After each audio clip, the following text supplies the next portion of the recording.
Right now, we're taking a live look at the podium. We're expecting Mayor Mamdani. This is at the emergency management. This is where Mayor Mamdani is expected to give a press conference. He will update us. We heard from him in an address to the sanitation workers this morning, thanking them for what's going to be a long couple of days. Right. And this will be interesting. They have announced, the city has, New York Public Schools will be remote tomorrow. They're going to be remote tomorrow. So no full snow day, but kids will be home. Students will be learning remotely. Those that weren't scheduled for a professional development day for teachers, which was already planned for Monday for high school students and grades 6 through 8. That appears to be Mayor Mamdani stepping up to the podium. So let's take a listen.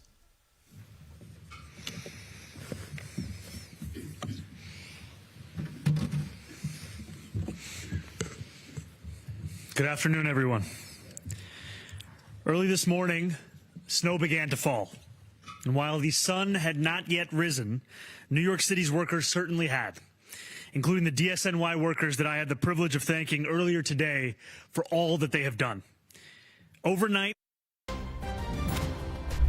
This is breaking news.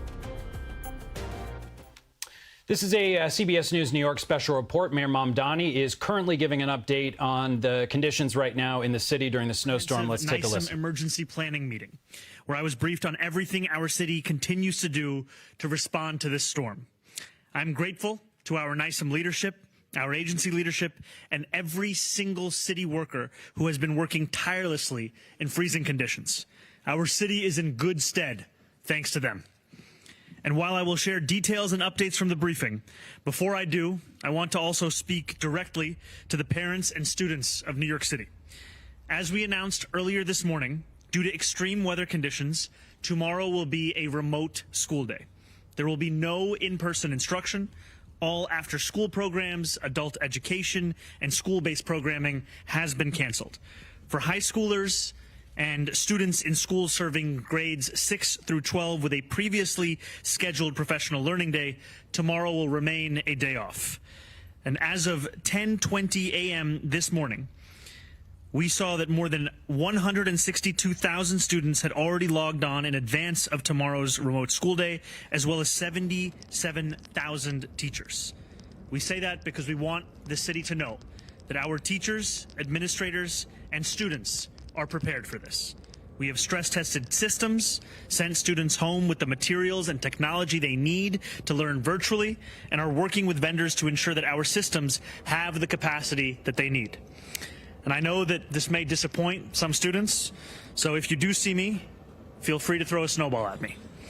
In terms of the forecast, we are continuing to expect up to 11 inches of snow. We anticipate continued heavy snowfall this afternoon, with several hours of sustained 35-mile-per-hour wind gusts. Around 8 p.m. this evening, light freezing rain will begin to fall and continue overnight. This weather will taper off tomorrow, but New Yorkers can expect a mix of light snow, freezing drizzle, and wind gusts to continue until around noon. Now, this storm is not only bringing snow with it.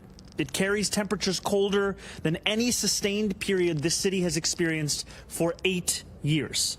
For those without shelter, the intense cold can be fatal. Yesterday alone, before the snow had even begun to come down, at least 5 New Yorkers passed away and were found outside. I send my deepest condolences to their families and loved ones. While we do not yet know their causes of death, there is no more powerful reminder of the danger of extreme cold and how vulnerable many of our neighbors are, especially homeless New Yorkers. We have sufficient resources to shelter every New Yorker in the city, and our teams are scouring the streets, providing outreach. Our administration has opened 10 warming centers in school buildings across this city, 2 in each borough, and they will be operational through at least tomorrow evening. Full food will be provided at each of these sites. That is in addition to the 126 shelters, over 50 hospitals, and 35 safe havens where people in need can come in and get warm. A code blue remains in effect, and DSS staff and partners are checking in on our most vulnerable residents every 2 hours. But I also ask New Yorkers to help us in this moment of need. If you see anyone you believe might require help, please do not wait to call 311. In a code blue as we are currently in, any one of your 311 calls on this issue will be rerouted directly to 911. And I want to be very clear, no one in this city will be denied shelter.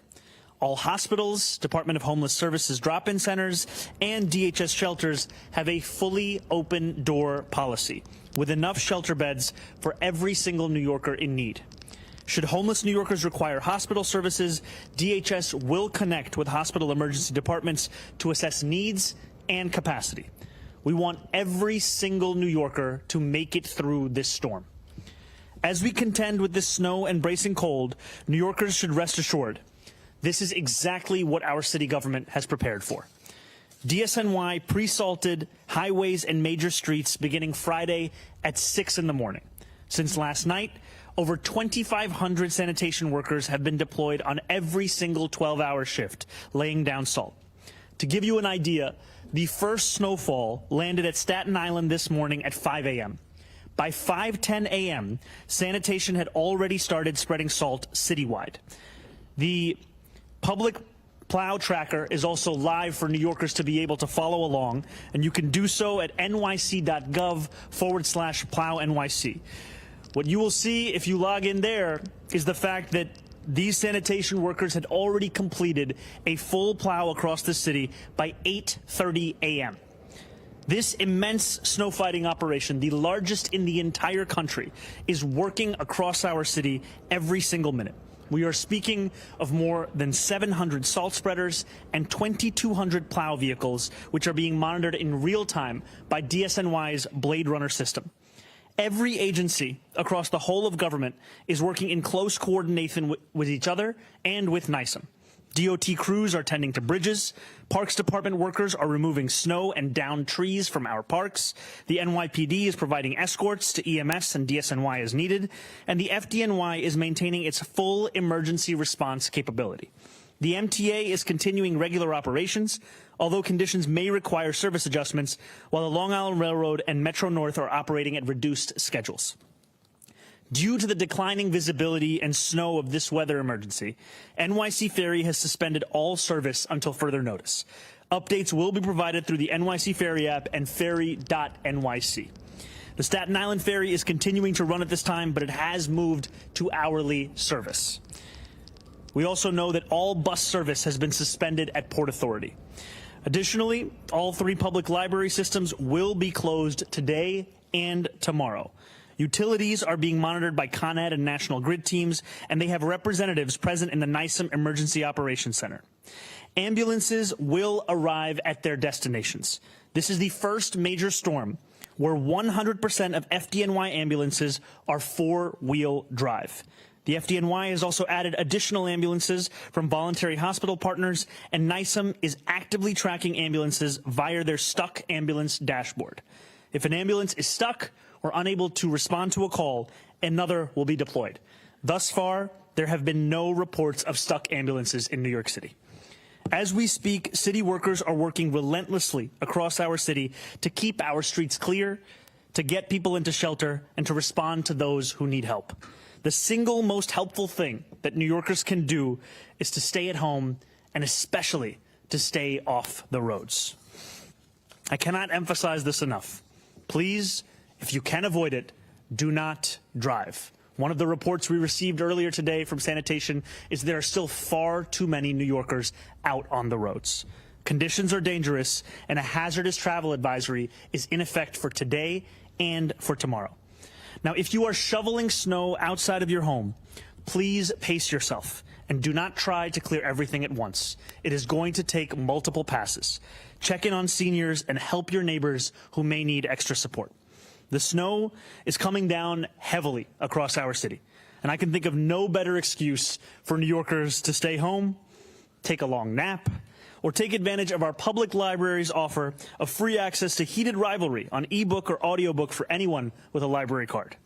I encourage New Yorkers to join the more than 1 million who have already signed up for regular Notify NYC updates, and you can do so by texting Notify NYC to 692-692. Finally, While I want to again express my gratitude to the incredible city workers who have kept our city running through this snowstorm, I also want to thank every single New Yorker who has been doing their part to help New Yorkers across the city. I have heard of countless stories of neighbors bringing meals to other neighbors, young people helping senior citizens navigate slippery conditions, friends grocery shopping for those who cannot shop for themselves. This is the compassionate, caring New York that we all know and love. The New York that always shows up in moments of challenge and adversity. Together we will clear the roads, teach our children, tend to the sick, and keep our city running. Stay warm, New York City. Stay prepared. Stay safe. Thank you very much. And now our school's chancellor, Kumar Samuels.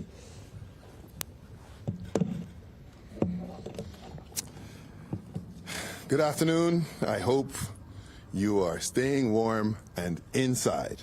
As we continue to communicate, I wanted to make sure I said it again. We have decided that tomorrow we will pivot to a remote learning day. That would be January 26th. Preparation matters in moments like this. Over the last few days, teams across the entire agency and across schools have been getting ready for this moment, preparing lessons and making sure our students went home on Friday with the devices and supplies that they need for a successful remote learning day. Standing up IT help desk to support any families who need it, and preparing our buildings to weather the storm. And over the last several months, our educators have been setting up virtual classrooms, and our IT team has been testing the system to ensure our students will be able to log in. Teachers and administrators, we've got this. We know you'll be able to you'll be prepared to offer a great remote learning experience. So, on Monday, here is what to expect. Students in grades K to 8 will receive both real-time and asynchronous instruction. Students, don't worry. There are many hours in the day. You'll work hard, but there will be time to enjoy the snow too. High schoolers and students who attend schools serving grades 6 through 12 will already be off due to a previously scheduled professional learning day. Educators participating in those PDs will also be remote. Our facilities teams will be at our schools shoveling and de-icing so that our buildings can reopen on Tuesday. I want to thank Mayor Mamdani's team and all our sister agencies standing up here and all the ones working across the city to ensure our city is ready for this storm, and the journalists who are here helping spread these critical messages. Most importantly, I'd like to thank everyone across our school communities. I am deeply appreciative and grateful for all your flexibility and patience. And I look forward to reopening our doors as soon as we are able to.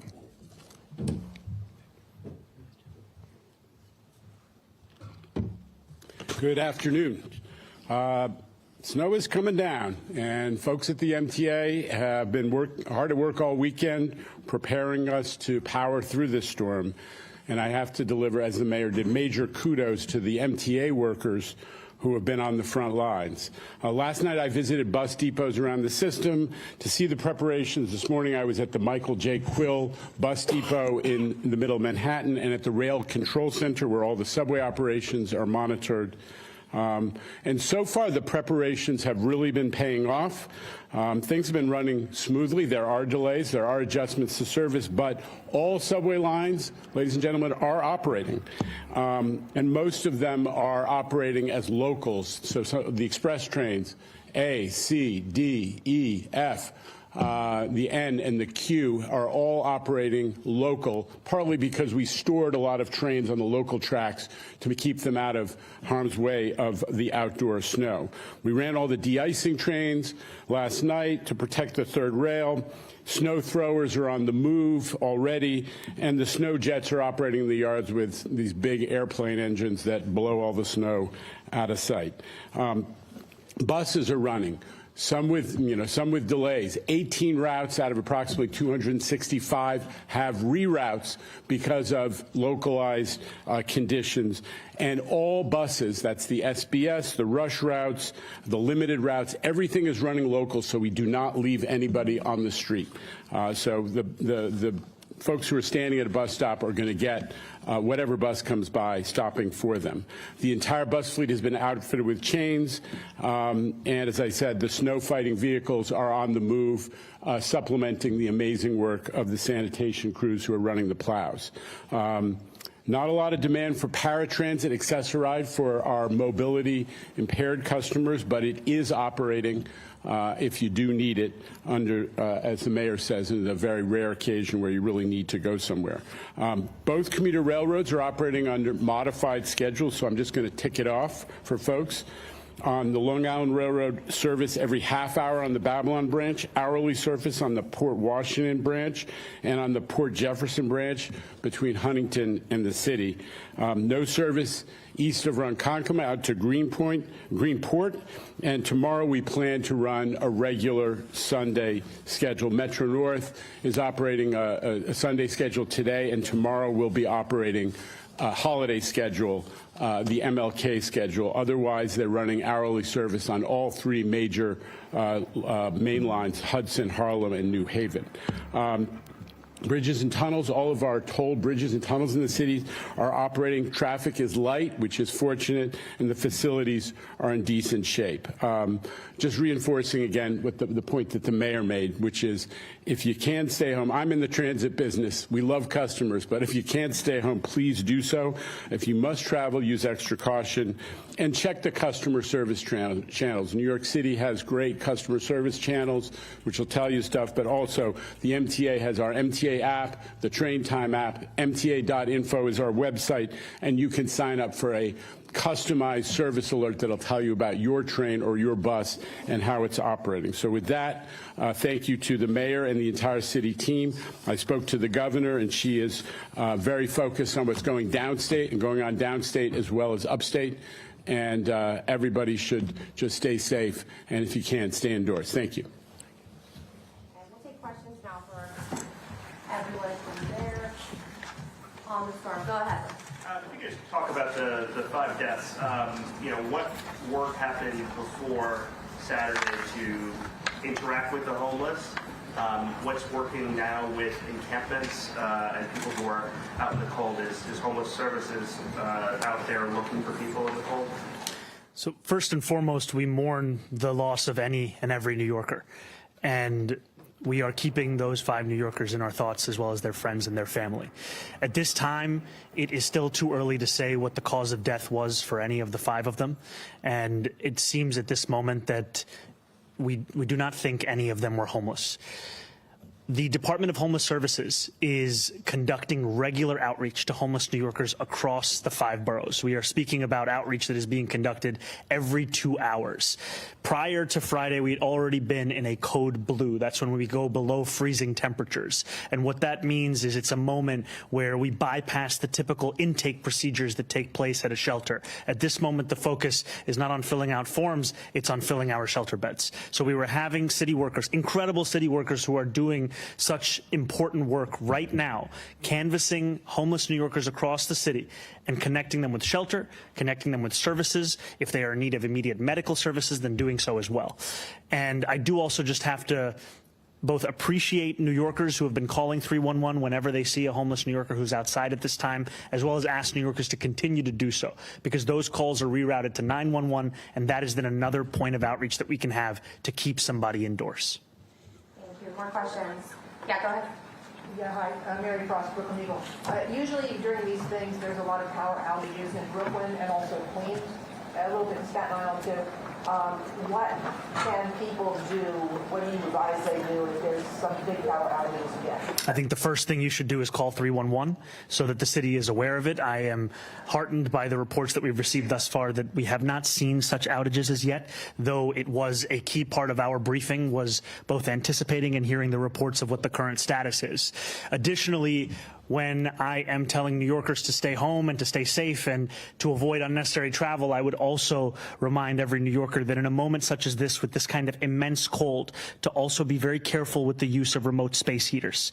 We are speaking about the need to ensure that you always monitor the operation of a space heater, as well as keep it more than 3 feet away from anything that is flammable. Thank you. Yes, go ahead, Laura. Mayor, we know that commuters are going to need to come to work tomorrow. We know they come from outside of New York and New Jersey. What would you say to those commuters, and have you been in contact with Governor Sherrill in New Jersey? So I haven't yet been in contact with Governor Sherrill over the course of this snowstorm. What I can tell you, however, is that I've been in close contact with Governor Hochul and Governor Hochul's team. We have all been in regular, constant communication as we know that these conditions pose a real danger to New Yorkers. I am thankful for the incredible work of our sanitation workers, as well as the workers and the leadership at the MTA, for ensuring that when we speak about service in our public transit, it is continuing at this time. If anything, there may be minimal service delays, but by and large, it is as expected. Now, the key part of this is not just how we meet the moment of the storm, but also how we recover from the storm. And as you said, for tomorrow, we are still trying to take every precaution we can so that if a New Yorker does not have to come into work, that they actually do that work remotely. For those that do, we are trying to do everything we can to make it as least hazardous as possible. I don't know, Jano, if you want to add anything. No, you got it right. Okay. Two things. Going back to the fatalities yesterday, you said that those, you don't believe that those were homeless. At this time, it doesn't appear that those New Yorkers were homeless. Do you have any other detail about it? You know, there is a medical examiner's investigation that is currently ongoing. As soon as we have the results from that autopsy, we will be releasing that. And then on schools, it wasn't too long ago that you told Hellgate that you were pro snow day if the kids can go to school. What changed your mind on that? You know, I think there's always the tussle between the head and the heart. I can tell you, as a New Yorker who loved snow days growing up and would sit and watch local news at 5 a.m. to see if my school was mentioned on the ticker at the bottom, I know what this means for students. It's why I've invited them to pelt me in the face with a snowball. However, New York City also operates in accordance with state law, where we have to have 180 days of instruction. And given the additions of holidays over the past few administrations, it reduces the flexibility that we can have to have an old-fashioned snow day. All right, probably got time for one more. All right. There's one more. Yeah, go ahead. Mayor Mamdani, you said you have much faith in the technology as students going remote tomorrow. If there is, perchance, a hiccup, what do parents or children need to know in that case? So the first thing I would say is we've already increased our capacity at our help desks from about 90 to 140 people. If there is any kind of an issue that a parent or a student is facing, I would tell them that they should call our support desk. They can do so at 718-935-5100. That is a support desk that will be active from 6 a.m. tomorrow to 6 p.m. And I do also just want to acknowledge and appreciate the work of our chancellor, the work of our DOE, because what they've been doing is ensuring that we learn from the lessons of the past. That means stress testing the system such that it can handle a capacity of the entire school system logging on. Now, we know that tomorrow it will not be the entire school system, because high school students and students at schools that have grades 6 through 12 already have a previously scheduled day off as part of professional training day. And yet what we know is that the system would be prepared even if that was the case. So for every student that will be logging on tomorrow, our principals are fully prepared.